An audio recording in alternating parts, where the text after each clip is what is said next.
Next, like they said, Dan Hart's up. He's also from Massachusetts. Dan Hart is best known for his song, well, it's not really a song, it's a compilation called The Screaming Beatles. And documentaries played a lot, and that's the only thing I knew about him for a while. So recently, he's had some new songs on the documentary show recently. The latest one has been Sex and Violins. I'm not sure, I don't know, I'll let them clear up a little bit more before I bring them down. Let me make another announcement, 9:30 for UHF people. So, in the hallway. In the hallway. I can't see my forehead. You all set? My mic's dead. You all ready? Okay, Dan Hart! Something's wrong, something's wrong, something's wrong. Technical difficulties. Yes, this is...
That's a great montage by Dan Hart on the Documento show.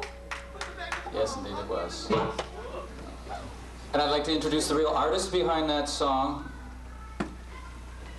My right index finger. Thank you very much. Operated the pause button on my cassette deck to make that happen. And you're up for a Grammy, aren't you? Mm-hmm. You have anything to say? Well, I'd like to thank the Academy and all the people who voted for me. That's enough, okay. All right, speaking of the Academy and movies, I have a little song about the motion picture rating system, which insists that if a movie has sex, then it must have violence too. And if you want your children to hear this, you just have to make up your mind. They've already heard it.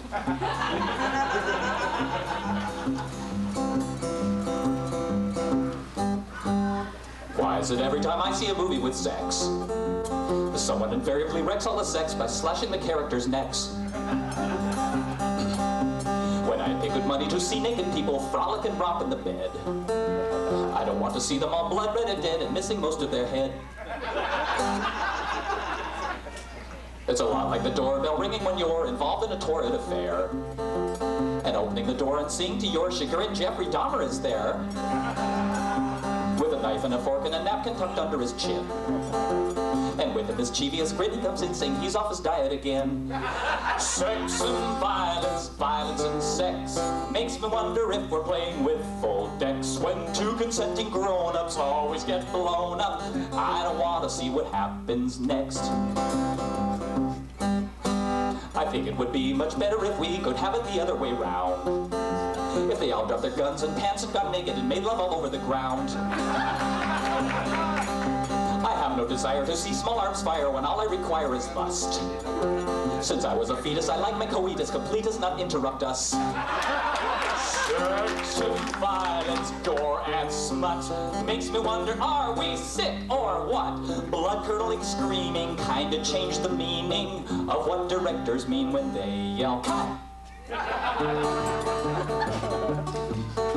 But the religious right tells me go fly a kite at them. My fright is not right at all. That her truth was corrupting their youth is the filth that they see at the shows at the mall. And his mom and his dad, they should not feel bad. No, they ought to be quite ecstatic when young Johnny Kruger is caught with a Luger and not with a prophylactic. Sex and violence, they go together like Rush and and silence on the movie screen.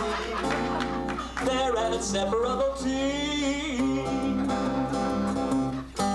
Well, it must be the directors are not getting directors despite making all of that bread. Maybe it's Sunday they feel so run down that they get 2 thumbs down in bed.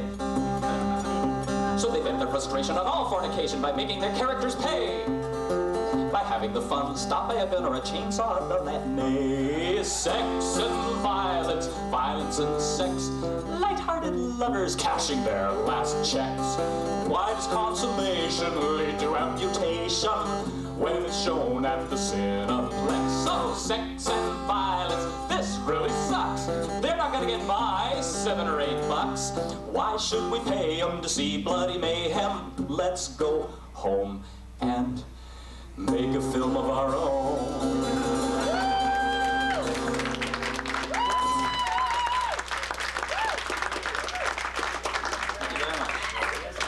Thank you very much. Thanks. This is being filmed for posterity, by the way. There are a number of different people. Hi. Hi, Mom. No, my mother's never going to see this. Oh, gosh. Okay. Well, I guess I don't have time for as many songs as I thought I was going to have. You know? Okay. So we're going to try and keep us on schedule, right? How much time do I have? That was very unprofessional to ask this, but... All night long. 10 minutes. Okay. Can't do 3 songs in 10 minutes, no. Okay. Medley. Okay, I'm going to skip right to my Christmas song. It wasn't a really Christmas song, but it was the months leading up to Christmas that made me think of it.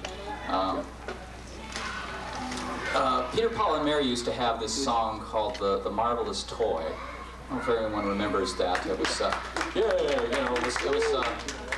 was a very cute little song. Okay, I've lost my finger picks again, but that's all right. I'm not even going to care. Okay. You know, when it went zip, when it moved, and pop, when it stopped, and whir, when it stood still. I never knew just what it was, and I guess I never will again. And it was really cute. They got the audience singing along. They all got to go zip when it moved, and pop when it stopped, and whir. Okay. You got the picture right, okay. Now, to me, Christmas, it was just about a month before Christmas that you'd be listening on the news reports and they would warn the parents about the dangerous ones, the killer toys that were going to, you know, kids who had gotten them were just dropping like flies. Population control devices. But they would warn you about all these. So this was reality to me about toys, and so I'm going to do a song called The Dangerous Toy that was on Dr. Dementia a long, long time ago, like 10 years ago or something. And I want you all to make the sound effects, okay? Now the sound effects go... Ouch! Ouch! Yeah! Yeah! And... Okay, all right, those are the 3 sounds. All right, you got it, you got it.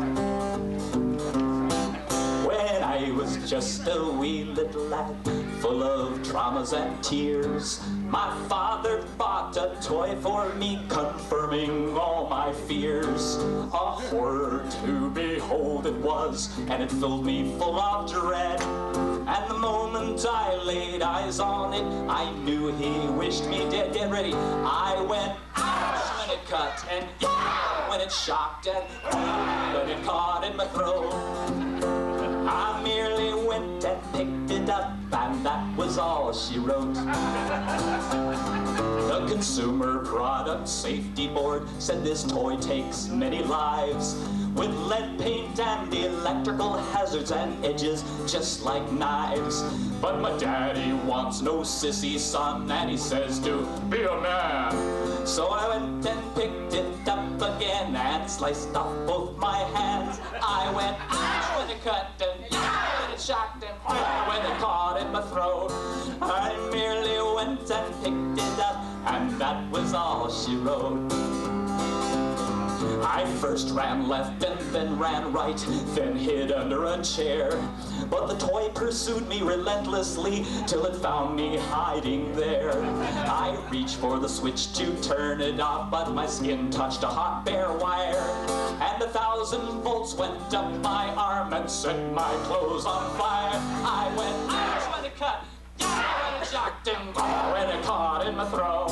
I merely went and picked it up, and that was all she wrote. And here's the heartwarming verse, right? Well, somehow I survived those years. Now I have my own little boy. On yesterday I gave to him my dangerous little toy. His eyes nearly popped right out of his head. In fact, they did, and now he's blind.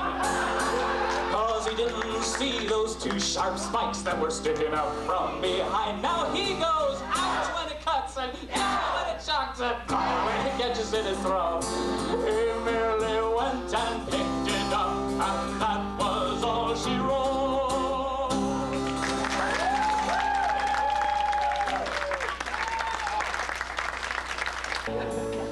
This song and some of the others I played tonight are available on a CD back there.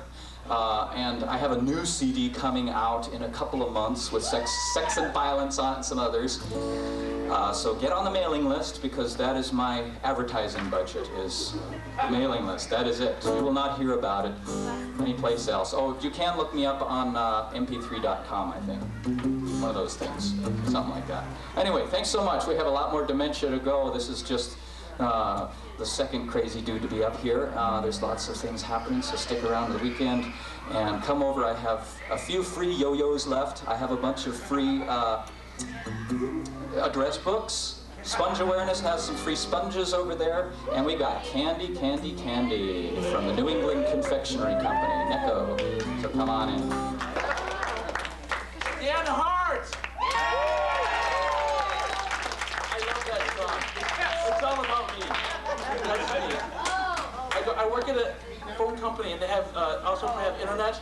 So I'm on the internet all day long, and they come home. First thing I do, check my email. So I want to thank Dan Hart and Sponge Awareness Foundation for coming all the way from Massachusetts to be here. Oh, I was going to say something else. I don't know if any of you have seen this little girl here. She knows all the words for Sponge Awareness Foundation. She's sitting here and she knows all. She's talking. She's singing all the words. It's incredible. It's the next generation. It's the next generation.